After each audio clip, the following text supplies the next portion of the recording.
Então, assim que você encontrar o texto, se você tem dificuldade de achar Jó, vá em Salmos e volta aí um pouquinho, que você vai encontrar Jó capítulo 2. Está de volta também o Evaldo e a Fabiane, que estavam passando uma temporada lá no Prado, na terrinha boa. Louvado seja Deus. Amém? Se coloque de pé em nome de Jesus. Se tiver alguém sem Bíblia, lá atrás tem Bíblia. Eu gostaria que você que tivesse sem Bíblia, pegasse a Bíblia lá atrás e ficasse com ela na sua mão. E você que não a possui, eu quero te presentear com uma, ou se você achar mais interessante, compre, mas traga a Bíblia para a igreja. A palavra de Deus, ela tem que ser levada onde houver um culto. Um culto que não tem palavra de Deus, ele não é um culto realmente completo ao Senhor. Jó, capítulo 2, a partir do verso 1, vai dizer assim: num outro dia, os anjos vieram a apresentar-se ao Senhor, e Satanás também veio com eles para apresentar-se. E o Senhor disse a Satanás: de onde você vem? Satanás respondeu ao Senhor: de perambular pela terra e andar por ela. E aqui eu quero abrir um parêntese. Se você for no mais ermo lugar, no mais escuro lugar, no mais profundo e mais alto, Satanás, ele anda rodeando a terra. Cuidado.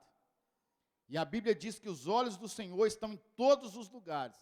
Então eu não tenho onde que eu vá que Deus não está ali.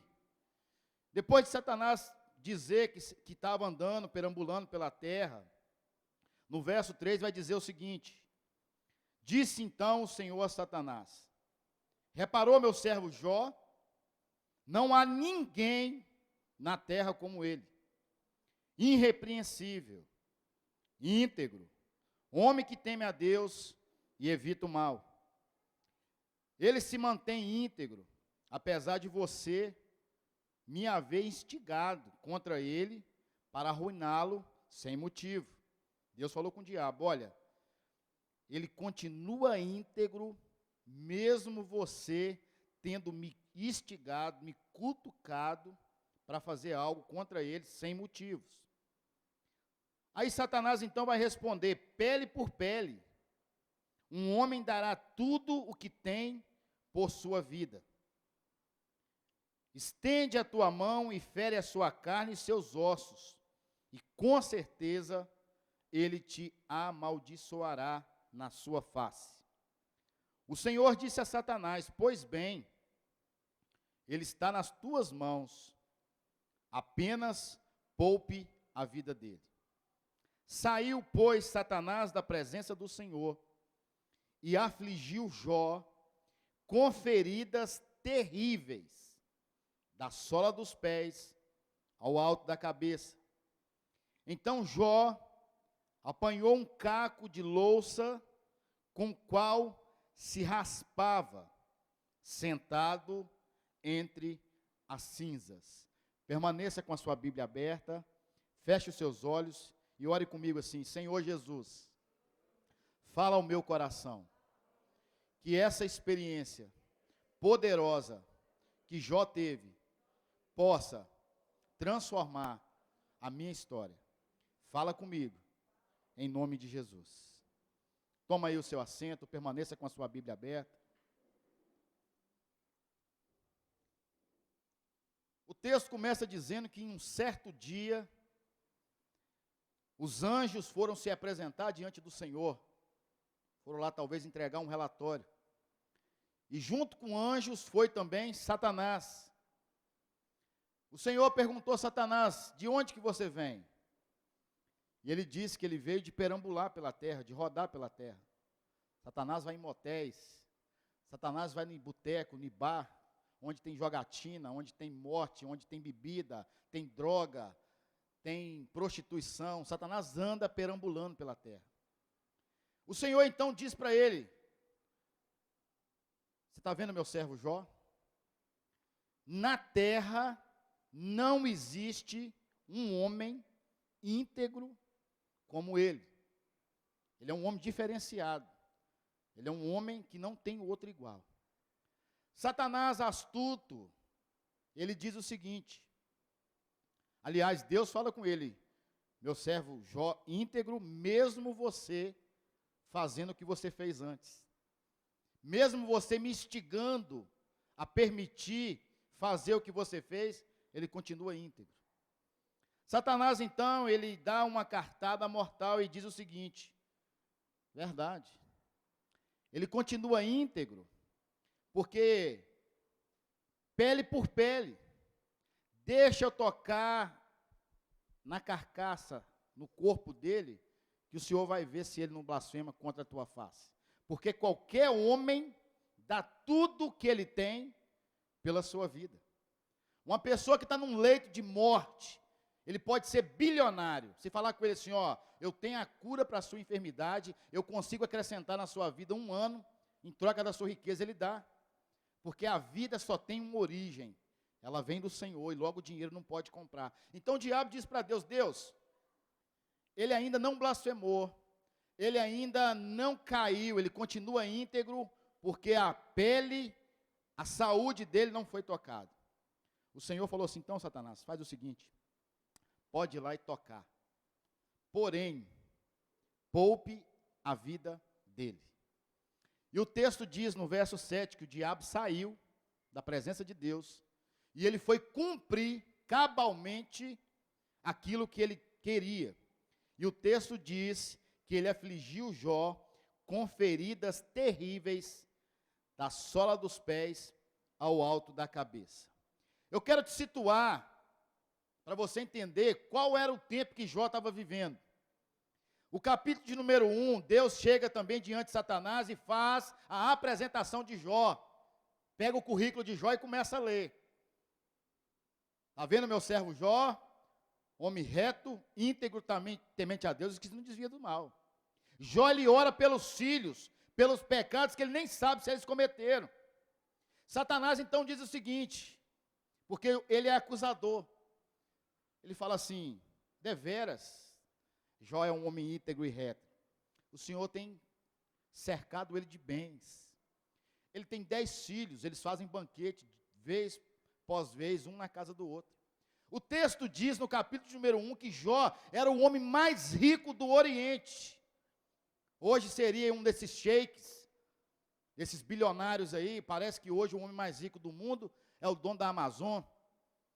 E está caminhando para 2026 se tornar trilionário, o primeiro trilionário da história, se ele continuar crescendo dessa maneira.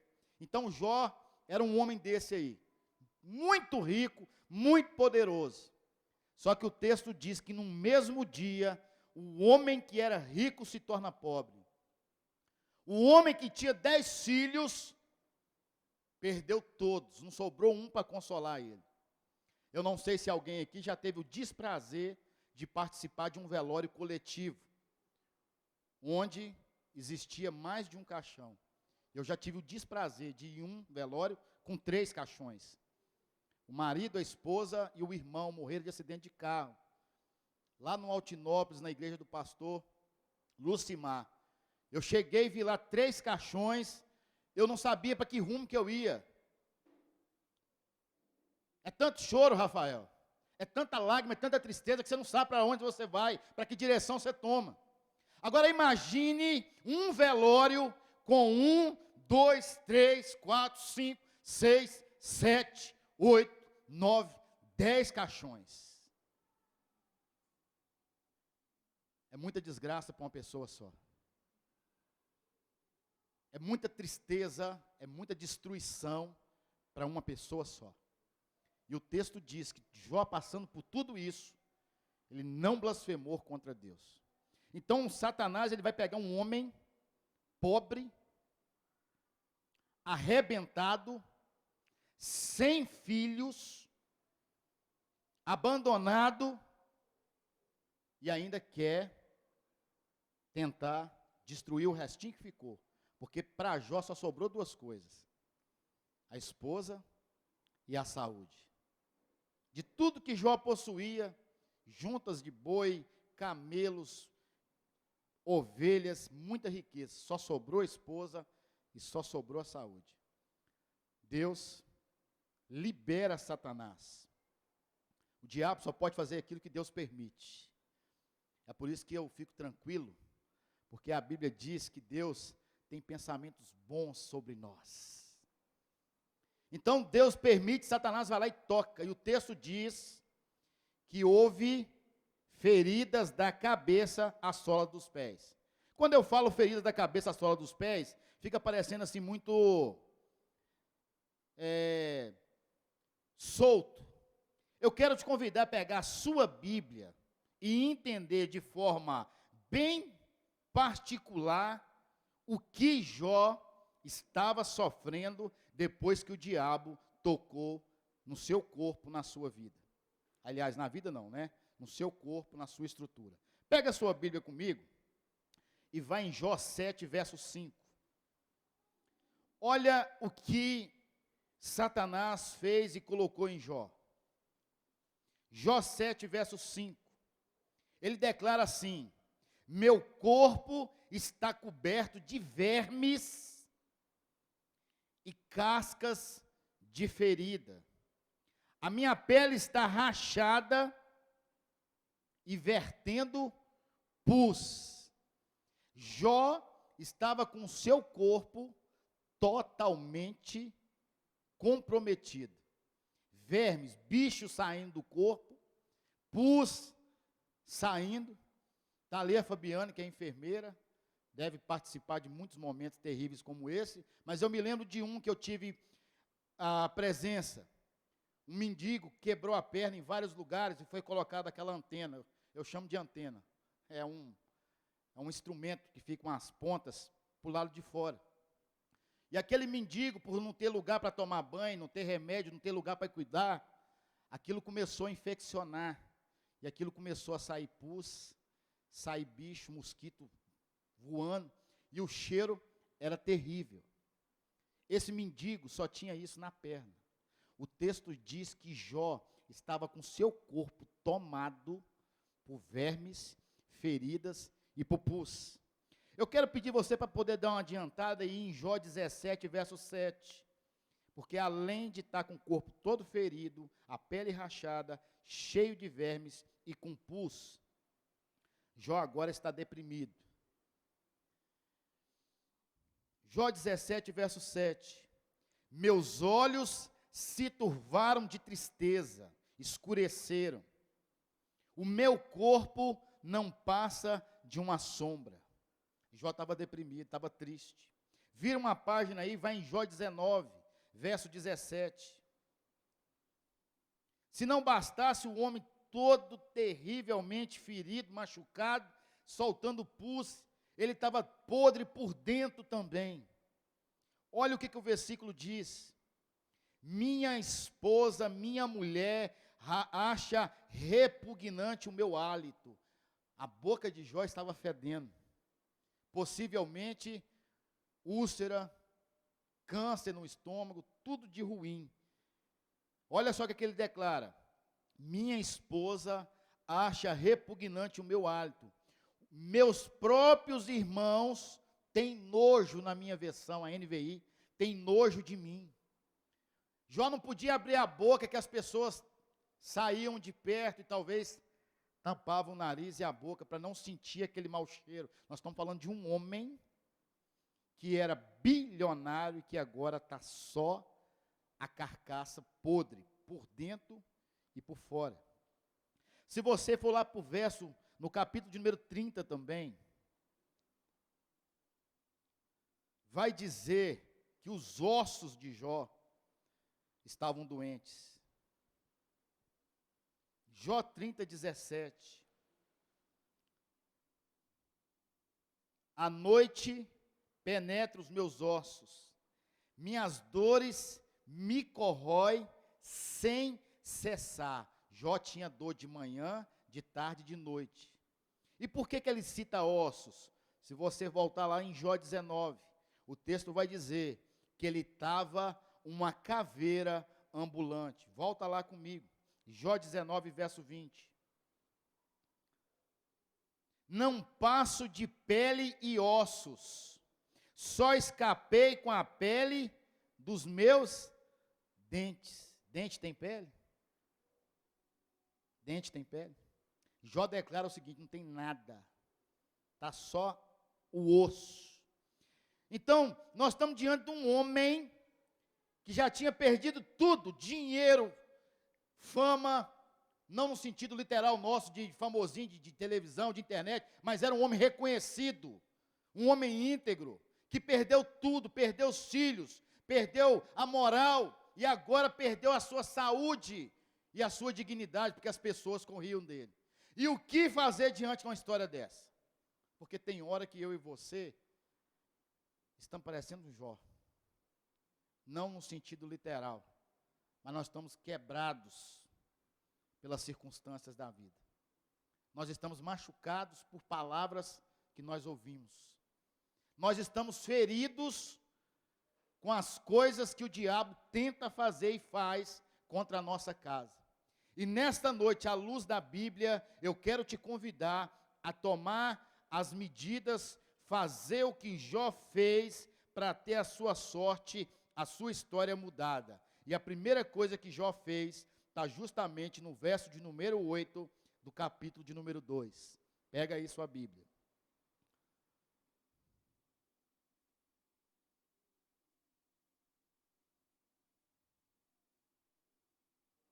Então Jó apanhou um caco de louça, com o qual se raspava sentado entre cinzas.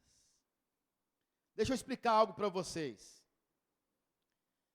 Para Jó, era só encostar e mandar o urubu descer. A mulher dele propõe isso para ele no verso de número 9. Ela diz o seguinte: Jó, amaldiçoa o Deus que você serve, amaldiçoa o seu Deus, porque ele não é o meu Deus, e morre. Porque o homem já estava todo desgramado, todo deteriorado. Só que Jó, ele pega algo pequeno, insignificante, chamado de caco. Nem pedaço não foi, foi caco de louça, e começa a se raspar. Sabe o que Jó me ensina, Vânia, com isso?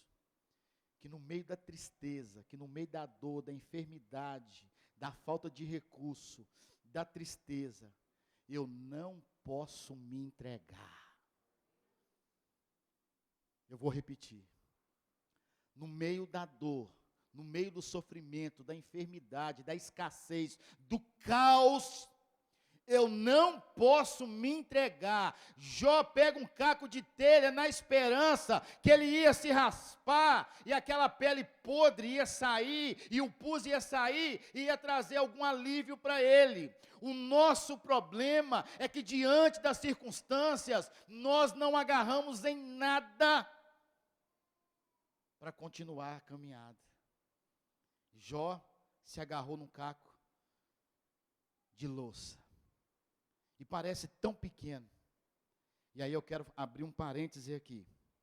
O Deus que Jó servia, e o Deus que eu e vocês servimos, nunca usou algo grande para fazer milagres. Certa feita, o mestre, o grandão da Galileia, o cheiroso de Nazaré, ele estava pregando, os discípulos chegaram e falaram assim: mestre Jesus, tem uma turma aí que está ouvindo o Senhor, já tem um tempo, e está todo mundo igual os crentes aqui da igreja. Com fome, irmãos. Vocês têm fome, eu sei que vocês têm. Jesus então faz o quê? Ele monta um restaurante? Sim ou não? Não. Ele manda trazer um caminhão de comida? Sim ou não? Ele pede um iFood, diz o Edilson. Ele simplesmente pega 5 pães e 2 peixinhos, e o texto diz que uma multidão, segundo os estudiosos, cerca de 10.000 pessoas foram alimentadas naquele dia. 5 pães e 2 peixinhos. Eu vou te dar um outro motivo, para você entender que um caco de telha faz diferença. Quando Eliseu chega na casa de uma viúva, ela já chega nervosa e dizendo o seguinte: meu marido morreu, ele era servo de Deus, tá? Deixar claro para você, é obreiro. E ele devia aí um dinheiro, e eles estão vindo agora buscar os meninos para poder pagar a dívida. O texto diz que Eliseu pergunta para essa mulher assim: o que você tem? Sabe qual foi a resposta dela? Pode pegar aí, 2 Reis 4. Eu não tenho nada. Aí ela lembrou, a não ser um pouco de azeite e um pouco de farinha. Eu não tenho nada. Nós somos assim. No meio do caos não tem saída, não tem solução, não tem jeito, já acabou. Não. Quando Jesus está na história, um pouco de azeite, um pouco de farinha, enche as vasilhas, enche as vasilhas, enche as vasilhas. E dá para a pessoa viver o resto da vida, que foi isso que aconteceu com ela. Certa feita, um problema bem grande, do tamanho desse de Jó, chegou diante do arraial de Israel e falou assim: não tem homem nesse negócio aqui não? Cadê os homens daqui? O texto diz que um pequeno, ruivo, ele pegou pedra pequena e pegou uma funda pequena. A espada do gigante Golias era grande, comprida, afiada e pesada. Mas Deus não precisa de algo grande, Ele só precisa de pequenas pedras e uma funda para derrubar um gigante. O profeta orou 3 anos sem chuva. A terra estava seca, começou a morrer, começou um monte de gente a passar fome. E ele vai então orar e pergunta: o que nós vemos? Ou o que você vê? Eu vejo uma pequena nuvem do tamanho da mão de um homem. Eu não sei se você já teve a oportunidade de estar na praia, num lugar aberto, num dia que não tem uma nuvem. É a coisa mais linda, o céu azulzinho. Só que quando tem 3 anos que não chove, esse azul já não é tão azul já para nós. Ele causa temor, ele causa desconforto. Mas o profeta viu uma nuvem pequena, do tamanho da mão de um homem, e aquela nuvem pequena se transformou numa chuva que inundou, irrigou e transformou aquele povo. Talvez o que está na sua mão é só um caco de louça. Talvez o seu caco de louça seja o seu diploma, que você acha que é pequeno. Talvez o seu caco de louça seja o comérciozinho que você abriu, o empreendimento que você fez. Talvez o seu caco de louça seja um propósito que você fez diante de Deus, dizendo o seguinte: eu não aceito os meus filhos fora da presença do Senhor, eu não aceito ter uma mulher que não teme a Deus, eu não aceito um homem que não teme a Deus. Eu não sei qual é o tamanho do seu caco, mas esse caco tem que te motivar a fazer o que Jó fez: raspar, para tirar aquilo que não é bom. Você sabe que todo vencedor tem em comum com outros vencedores? Eles não se entregam. Vencedor não se entrega. Vencedor, enquanto ele não sobe no pódio, enquanto ele não pega a faixa, enquanto ele não põe a mão no troféu, ele não desiste. Eu me lembro de um juiz, hoje ele é pastor, Dr. Schneider, lá da Lagoinha, foi na 4ª igreja um dia pregar, e ele contando as reprovações que ele já tinha tido para fazer a prova de juiz. Se fosse, talvez eu, no tempo dele, sem conhecer o que eu conheço de Bíblia hoje de Deus, eu tinha desistido. O lateral Cafu, tetracampeão, Copa do Mundo, ele passou não sei em quantas peneiras e foi reprovado, e passou no sentido de ir lá. Só que ele não desistiu. Jó tinha tudo para encostar e falar: carrega o urubu, para mim não tem jeito. Ele teve o incentivo da mulher para fazer isso. Só que Jó pega um caco de telha e começa a se raspar. Não desista, não desista, não desista. Pega a sua Bíblia e abra comigo em Gálatas 6, verso 9. E não nos cansemos de fazer o bem, pois no tempo próprio colheremos, se não desanimarmos. Se não desanimarmos. Mas sejam fortes e não desanimem, pois o trabalho de vocês será recompensado. 2 Crônicas 15, verso 7. Agora Romanos 12, verso 11 e verso 12, vai dizer o seguinte: nunca falte a vocês o zelo. Jó era íntegro, e mesmo perdendo os filhos e ficando pobre, não deixou o zelo. Sejam fervorosos no espírito, uma pessoa que ora, que busca, que louva, que está na casa do Senhor. Sirvam o Senhor, alegre-se na esperança, sejam pacientes na tribulação. Ei, vai passar,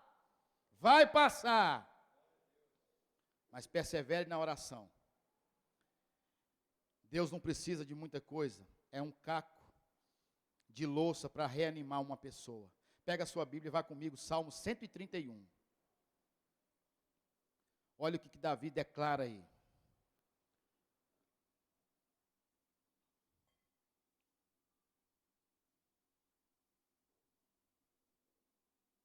Salmo 131.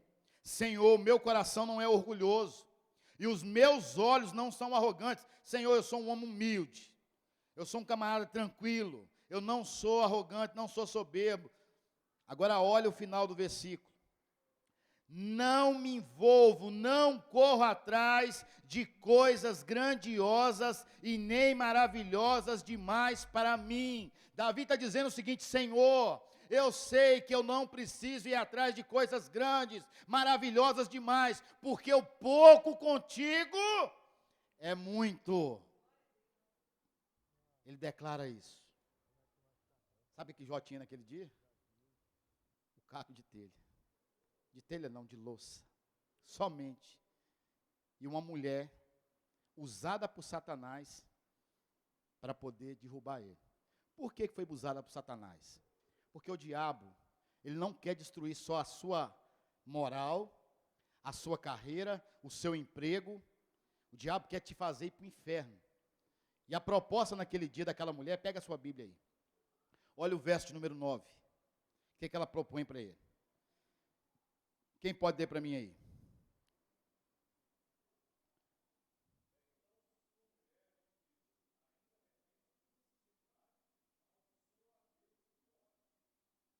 Olha comigo aqui. Se ela não fosse usada pelo diabo, ela falava o seguinte: Jó, você já está só o fiozinho. Morre. Porque existe uma esperança que quem morre em Deus vai ter uma eternidade de gozo.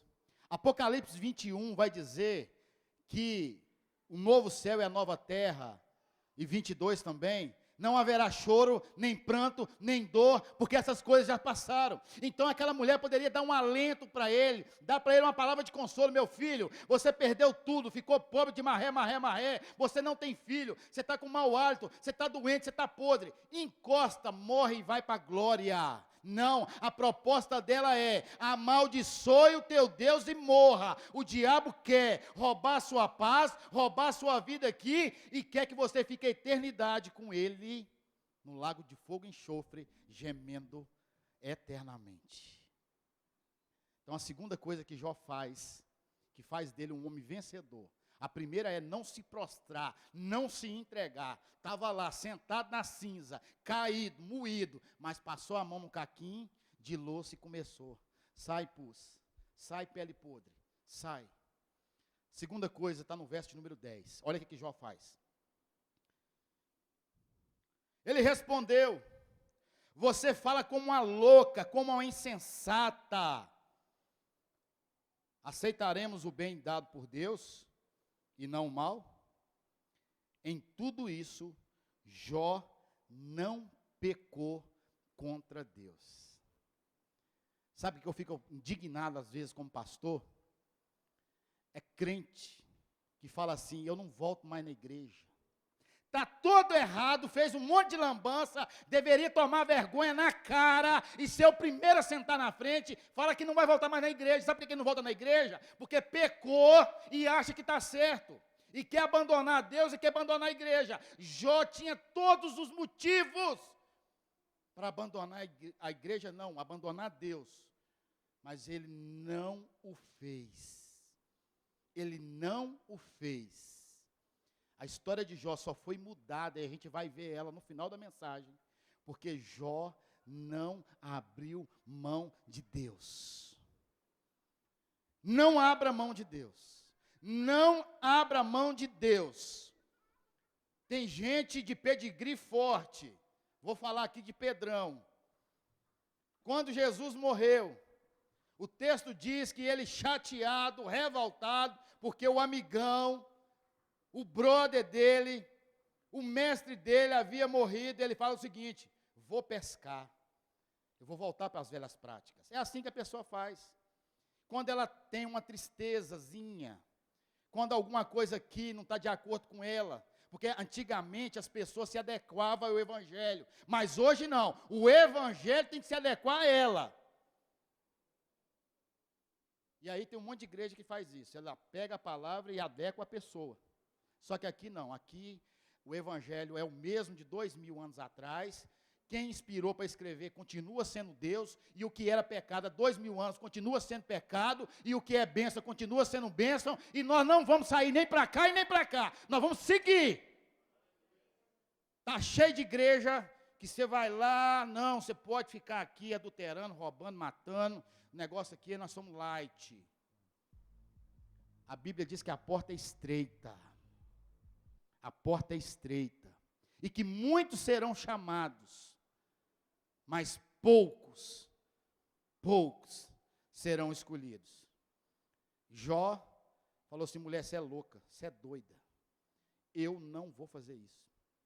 E porque Jó não abandonou Deus, e porque Jó não voltou atrás, algo grandioso aconteceu. Mas antes de ir para lá, eu quero aqui ler mais um versículo que fala a respeito disso, de no meio das circunstâncias a gente deixar Deus.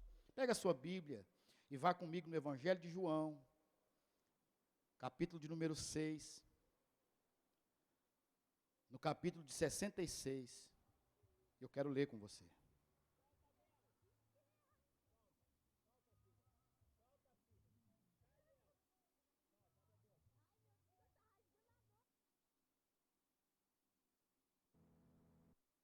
Eu vou até abrir aqui na minha Bíblia.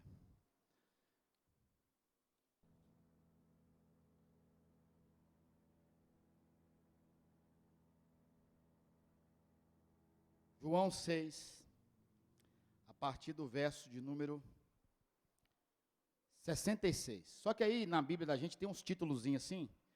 João 6, verso 1 está escrito aqui em cima: multiplicação de pães e peixes, sim ou não? Verso 16 está escrito assim: Jesus anda sobre o mar. Só coisa poderosa. Multiplicação de pães e peixes, Jesus anda sobre o mar. Verso 22, Jesus o pão da vida. Só que, no verso de número 60, os discípulos começaram a ficar escandalizados com o sermão de Jesus, porque Jesus, ele faz milagre, ele multiplica pães, mas ele corrige também. Aí sabe o que aconteceu? A palavra diz assim a partir dos 60. Muitos dos seus discípulos, tendo ouvido tais palavras, disseram: duro é esse discurso, quem é que pode ouvir isso? Mas Jesus, por si mesmo, sabendo por si mesmo que eles murmuravam a respeito de suas palavras, interpelou-os: isso vos escandaliza? O que será, pois, se virdes o Filho do Homem subir para o lugar onde primeiro estava? O Espírito é o que vivifica, a carne para nada aproveita. As palavras que eu vos tenho dito são Espírito e são vida. Estou pregando coisa verdadeira. Contudo, há descrentes entre vós, pois Jesus sabia desde o princípio quais eram os que não criam e quem o havia de trair. E prosseguindo por causa disso, por causa disso, é que vos tenho dito: ninguém poderá vir a mim, se pelo Pai não lhe for concedido. Agora pega o 66. À vista disso, muitos dos seus discípulos o abandonaram. Olha a proposta da mulher de Jó: abandona esse teu Deus, amaldiçoa e morre. Os discípulos de Jesus, os obreiros, os camaradas que andavam com ele, ao escutar um sermão mais duro, eles abandonaram e já não andavam mais com ele. Agora, aos 67. Então Jesus perguntou aos 12, era a tropa de elite: porventura, quereis também vós outros retirar-vos? Vocês estão querendo vazar também? Aí, olha a resposta de Pedro. Respondeu-lhe Simão Pedro: Senhor, para quem, não é para onde, para quem iremos nós? Pois só tu tens palavra de vida eterna. Isso é muito poderoso, irmãos. Somente em Cristo Jesus a salvação. Eu sou o caminho, a verdade e a vida. Ninguém vem ao Pai, porque é a Trindade, a não ser por mim. E a pessoa, ela quer abandonar a fé, ela quer abandonar a igreja, ela quer abandonar a casa de Deus, achando que a história vai melhorar, que a história vai mudar. Jó entendia: eu já estou lascado em meio, se eu abandonar Deus, acabou. Mas Jó permaneceu fiel. Pega a sua Bíblia agora e vamos comigo lá no 42. Jó 42. Olha como que vale a pena servir a Deus, irmãos. Com chuva ou sem chuva. Olha como vale a pena servir a Jesus. Com sermão ou sem sermão. Com chicote ou sem chicote. Com multiplicação de pães ou sem ela. Olha como vale a pena. Jó 42, verso de número 12. O Senhor abençoou o final da vida de Jó mais do que o início. O texto diz que Jó era o homem mais rico do Oriente. O que ele tinha agora dobrou. Ele teve 14.000 ovelhas. Pode fazer a conta lá com Jó 1, que você vai ver que é o dobro. 6.000 camelos, 1.000 juntas de boi e 1.000 jumentos. Mas um homem rico, sem os filhos, ia carregar aquele luto por muito tempo. Verso de número 13. Também teve ainda 7 filhos e 3 filhas. A primeira deu o nome de Gemima, a segunda de Késia, e a terceira de Andréia Dias de Oliveira Brito. Louvado seja Jesus! Não ouvi um amém. Tudo invejoso.